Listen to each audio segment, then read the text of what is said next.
कितना बड़ा अलमिया है कि एक ऐसा मुल्क जिसकी पहचान उसकी ज़रई मईशत थी, जो दुनिया के बेहतरीन नहरी निज़ाम पर नाज करता था, आज वही मुल्क अपने शहरियों का पेट भरने के लिए 10 लाख टन गंदम बाहर से खरीदने पर मजबूर है। क्यों? क्या हुई? फिर नाज़रीन, पाकिस्तान में खबरें आ रही हैं कि गंदम खत्म हो गई। तोबा तोबा, गंदम गायब हो गई है। तोबा तोबा, समझ ही नहीं आ रही कहां गई। गंदम का बहरान सर उठाना शुरू हो गया। पाकिस्तान एक ज़राई मुल्क है, वहां पर गंदम का बहरान, और ये भी खबरें आ रही हैं कि चूहे गंदम खा गए हैं। मेरे ख्याल में नाज़रीन चूहे नहीं, ये बिल्ला गंदम खा गया है। अब इधर उधर देखा जा रहा है, पूछा जा रहा है कि कहां गई गंदम, कहां गई गंदम। अब मंगवानी पड़ेगी, लगभग कहा जा रहा है $1 अरब इस पर खर्च होगा। मुल्क में आटा मुसलसल महंगा हो रहा है, रोटी महंगी हो रही है।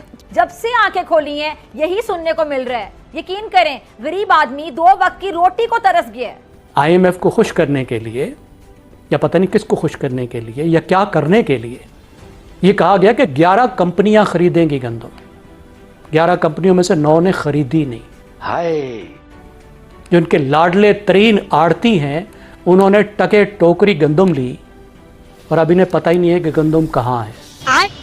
अवाम को 2 वक्त की रोटी से गर्ज है सर। 2 वक्त की रोटी दे दें उन्हें बस। तो कभी हम आलू तलाश कर रहे होते हैं, कभी हम प्याज मांग रहे होते हैं किसी जगह से, कभी हम जो टमाटरों के लिए दर दर फिर रहे होते हैं कि टमाटर मुक के पाकिस्तान जैसे मुल्क के अंदर ना कुछ अजीबो-गरीब सा तमाशा लगा हुआ है। कितनी शर्म की बात है, डूब मरने की बात है, चुल्लू भर पानी में डूब मरने की बात है। अस्तगफुरुल्लाह अज़ीम, ये उम्मत का क्या हाल हो गया है। हाय,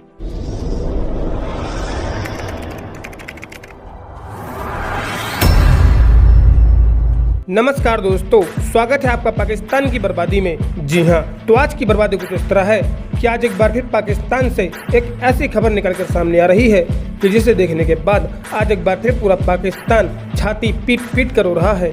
जी हाँ, तो खबर कुछ इस तरह है कि अभी गेहूं को कटे हुए सिर्फ 4 महीने ही हुए थे कि अचानक अब एक बार फिर पूरे पाकिस्तान में गेहूं की भारी किल्लत हो चुकी है। दरअसल पिछले साल पाकिस्तान के मक्कार हुक्मरानों ने अपने ही किसानों का अनाज सही रेट पर नहीं खरीदा था, जिसके चलते पाकिस्तान के किसानों ने अपने ही खेत में गेहूं की खेती नहीं की, जिसके नतीजे में हुआ कुछ यूं कि अब पाकिस्तान के मक्कार हुक्मरानों को 10 लाख टन गेहूं बाहर से मंगाना पड़ रहा है। जी हाँ, खैर दोस्तों, आपसे छोड़िए, हम पहले पाकिस्तानी मीडिया का रिएक्शन देखते हैं। फिर नाज़रीन, पाकिस्तान में खबरें आ रही हैं कि गंदम खत्म हो गई। गंदम का बहरान सर उठाना शुरू हो गया। पाकिस्तान एक ज़राई मुल्क है, वहां पर गंदम का बहरान, और ये भी खबरें आ रही हैं कि चूहे गंदम खा गए हैं। मेरे ख्याल में नाज़रीन चूहे नहीं, ये बिल्ला गंदम खा गया है। लेकिन चूहे नाज़रीन, एक चूहा एक दिन में कितनी गंदम खा सकता है, ये चूहों का मैथ करने की कोशिश करेंगे। एक तो बहुत बड़ा बहरान जिसके बारे में हम बात करते रहे, लेकिन हुकूमत समझती थी नहीं, हमने नया निज़ाम दे दिया है, कमाल कर दिया है। अब गंदम बहरान काबू में नहीं आ रहा, गंदम गायब हो गई है, समझ ही नहीं आ रही कहां गई। पंजाब हुकूमत की सबसे ज्यादा, और उसके बाद सिंध हुकूमत। अब इधर उधर देखा जा रहा है, पूछा जा रहा है कि कहां गई गंदम, कहां गई गंदम। अब मंगवानी पड़ेगी, लगभग कहा जा रहा है $1 अरब इस पर खर्च होगा। अपने किसान से गंदम खरीदी नहीं, अब बाहर के किसान को, गैर मुल्की किसान को फायदा ही फायदा पहुंचाया जाएगा और ऊपर से डॉलर भी खर्च किए जाएंगे। ये बहुत बड़ा स्कैंडल है ये कि 10 लाख टन गंदम नाज़रीन बरामद की जाएगी। 10 लाख टन गंदम बरामद की जाएगी। इससे पहले यह कहा गया कि पाकिस्तान में नाज़रीन चूहे गंदम खा गए। ये माहिर मौशियत है नाज़रीन फरुख सलीम साहब, ये कहते हैं कि सिंध में एक मरतबा 2.5 लाख टन गंदम सिर्फ चूहे खा गए थे। पाकिस्तान में जो चूहे का साइज है वो रोजाना 2 से 3 ग्राम ही गंदम खा सकता है।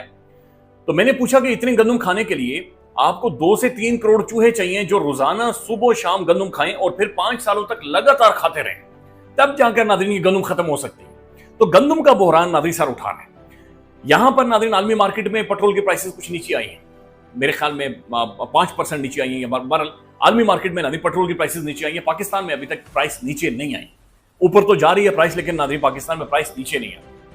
पाकिस्तान के अंदर नाज़रीन मुख्तलिफ हम बहरान, पॉलिटिकल बहरान हम देख रहे हैं, फूड शॉर्टेज हम देख रहे हैं, गंदम का बहरान हम देख रहे हैं। वी आर हेडिंग नाज़रीन, ये समझ से बाहर, ये सारी चीजें नाज़रीन यकीन माने समझ से बाहर, ये परेशान कर देने वाली हैं। लेकिन गवर्नमेंट को ये महसूस होता है कि शायद साथियों को रिपोर्ट करने से, रोकने से, आवाजें बंद करने से, जुबान बंद करने से मसला हल हो जाएगा। मसला इस तरह हल नहीं होता। आपको एक रिकॉन्सिलिएशन चाहिए और पूरे मुल्क में चाहिए। नाज़रीन, इंडिया से जो खबर आ रही है, मोहम्मद जुनैद नामी नौजवान जो कि जंतर मंतर में प्रोटेस्टर्स को रोटियां खिलाता रहा, सेवा करता रहा, खिदमत करता रहा। जंतर मंतर की जो क्यादत है, अभिषेक दिपके हो गए, सौरभ दास हो गए, उन्होंने नादिर वो कह रहा मुड़कर नहीं पूछा मुझे। और इंडिया में नादिर यूथ ये सवालात कर रही है कि अगर आपने भी यही काम करना है जो कि अशराफिया करती है, कि लोग जो आपके साथ खड़े हों